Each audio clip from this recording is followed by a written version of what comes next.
Laws are rapidly changing, more so now than ever. It's getting easier and easier to buy a suppressor.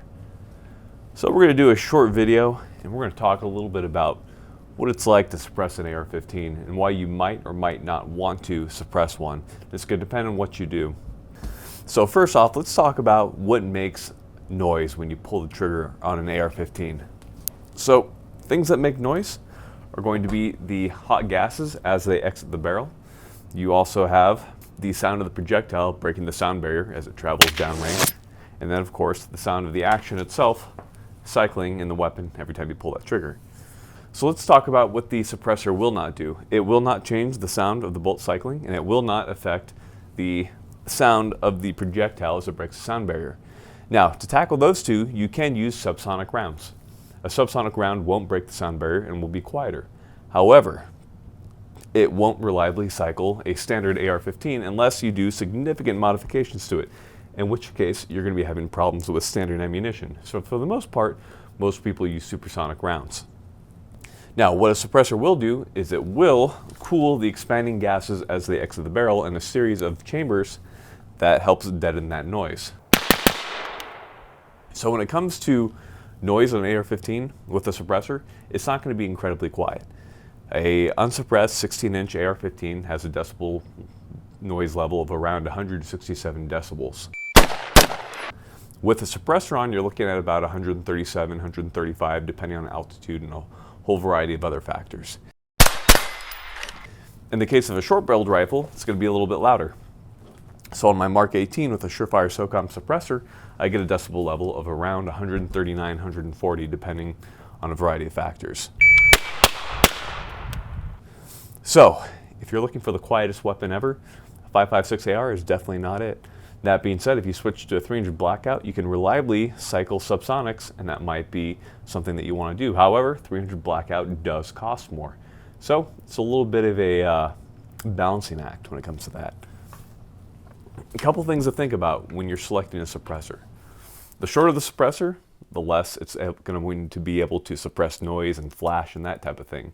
The longer it is, the better it's going to do and the heavier it's going to be. However, the heavier and longer it is, the less wieldy that rifle is. Because right now, I have a 6-inch suppressor on a 10.3-inch barrel, which brings my overall length to just over 16 inches. But imagine adding that 6-inch suppressor to a 16-inch rifle and you have like a 22-inch rifle. So you need to figure out what you're going to be doing with your rifle and find a suppressor that's most applicable to your needs. For example, if you're mostly shooting long range, hey, a longer, heavier suppressor might be better because you're probably going to be stationary for the most part. If you're hoping to do some hardcore room clearing, looking for those piss bottles, then a shorter suppressor might be more to your advantage or something along those lines. So find what works for you. When it comes to a suppressor, finding one that has a good mounting solution is going to be vitally important because there are certain mounting solutions that have been known to get the suppressor stuck pretty hard. Find one that works for you. I'm not going to advocate for one or the other. Just do your research on that type of thing. So there are a couple bad things that come along with mounting a suppressor to an AR-15 particularly. So we're going to talk about that. Specifically, we have heat to the suppressor. We have the gas blowback. And we have the bolt carrier speed. So let's talk about how to solve those three issues. So heat, that's an interesting point. So every time we fire the AR-15 with a suppressor mounted, the suppressor is going to increase in temperature by about 7 to 10 degrees depending. So imagine you put a 30-round magazine through that suppressor, you're looking at around 270 degrees added to that suppressor. It's getting pretty hot pretty fast. What happens is as you fire rounds through that suppressor and it keeps getting hotter and hotter, eventually you're going to have a heat mirage rising off the top of that suppressor. If you're a long-range shooter and you're using a magnified optic, that heat mirage is going to mess up your sight picture on that long-range target. For that reason, a lot of people end up using some type of suppressor cover. A suppressor cover is a covering that's heat resistant that wraps around the suppressor to help get rid of that mirage. The problem with the suppressor cover is that, one, it traps the heat in there, and two, I haven't seen one last very long. A lot of times they are heat resistant, but a lot of times I see them melt to the suppressor or otherwise break down over time. Now, if you're a high-speed dude and you're putting a lot of rounds through your weapon, that suppressor cover is not going to last long at all. Now, I've seen a lot of people deployed using suppressor covers. I haven't seen them last that long. I could be wrong. Maybe there's somebody who's found a really good suppressor cover out there, but overall, I haven't seen them withstand some really heavy use and be usable for a long amount of time, that being 6 months plus. So heat, and again, the thing to think about is if you're working a transition with your suppressor, it's pretty hot, and you swing that down to your leg and it bumps against your leg and you don't have some pants that can resist that heat, could burn a hole through them, or if you have shorts on because you're boss, a real G, then it's probably going to burn your legs as well. Gas blowback and bolt carrier speed, those kind of go hand in hand. So because the suppressor traps all that expanding gas, you have more dwell time at the gas port. What that means is you just have more time for that gas to flow back into the rifle, which essentially makes it dirtier overall and that type of thing. So what's going to end up happening is you're going to have a lot of gas exiting out through the ejection port. That can be a problem for left-handed shooters because that's going to be going directly into their face. For our right-handed shooters, the gas is going to be exiting out behind the charging handle. Now, this is going to be dependent on the rifle, barrel length, that type of stuff. But on short-barreled rifles, it's especially pronounced. So a couple of ways to deal with that. One, you can get a suppressor with an expansion chamber to help reduce that. That's what the Surefire SOCOM has. That's the reason I got it, because to some extent or another, it was designed to be used with short-barreled rifles. Another thing you can do is you can limit the amount of gas that gets through the rifle. You can use an adjustable gas block. Micro MOA makes some good ones. There are a bunch of other companies. Find one that's rated for short-barreled rifles if you're using them, or for longer rifles, just make sure that's robust and it has good reviews on it. But I would definitely recommend the Micro MOA. They have some really good products. So by limiting that amount of gas, you're going to have less gas in your face. Traveling further down on the bolt, you can actually get a bolt carrier that is vented. I believe it's Gemtech that makes it, and that will help get rid of some of that gas. And finally, you can get a charging handle that has a better seal, and I believe it's the PRI gas buster, and that will limit the amount of gas getting to your face. And again, what does that gas do when it gets to your face? Stings your eyes, makes you less situationally aware, and it's going to affect your ability to shoot. So that's always an option. Some people take some silicone sealant and they make their own kind of little gas buster charging handle. That's always an option. You can do that as well if you're handy. So by limiting the amount of gas up front, either with an expansion chamber or with a adjustable gas block, we can help reduce the bolt carrier speed. However, what most people do is they don't deal with the gas, me included, and they simply focus on that bolt carrier speed and slowing it down. So there are a couple different ways to do that. One of the main ways that most people are doing that is by adding a heavier buffer. The heavier buffer does work because it's going to help slow it down.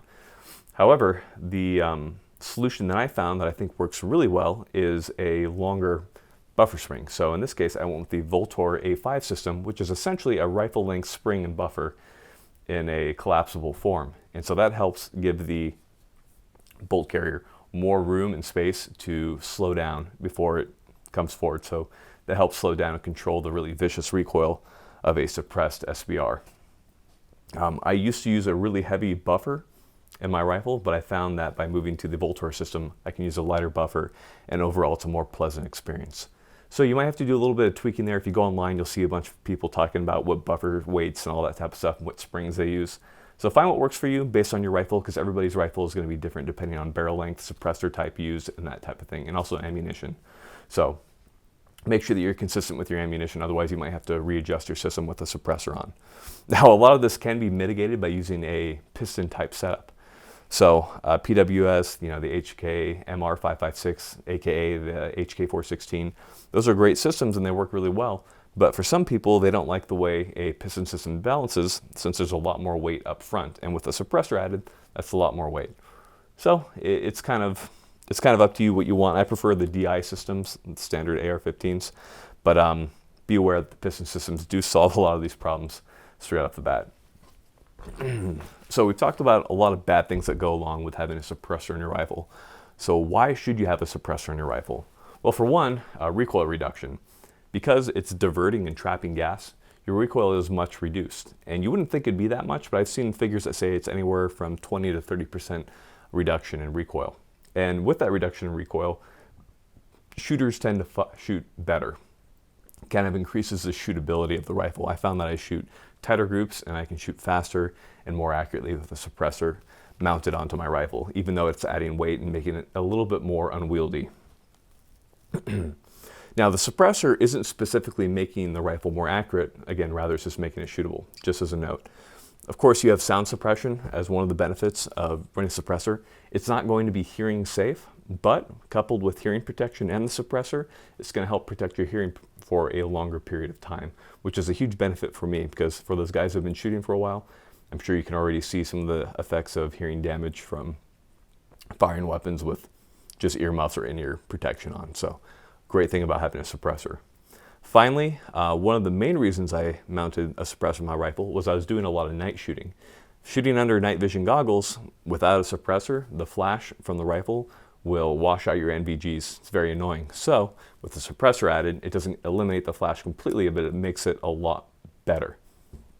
And finally, if you're a cool guy who's shooting a lot indoors and that type of thing, then a suppressor is good because it gets rid of a lot of that concussive noise from shooting indoors, which helps improve your situational awareness.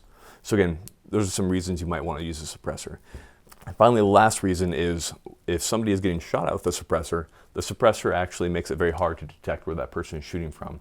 People who have been shot with suppressors often confuse where the noise is coming from about 90 to 180 degrees off. So guys, there are pros and cons of suppressors. Find out if a suppressor is for you. I'm happy to answer any questions, so feel free to comment. And again, the whole point of having a suppressor on or anything like that is to look cool. So make sure you look cool, guys. Thanks for tuning in.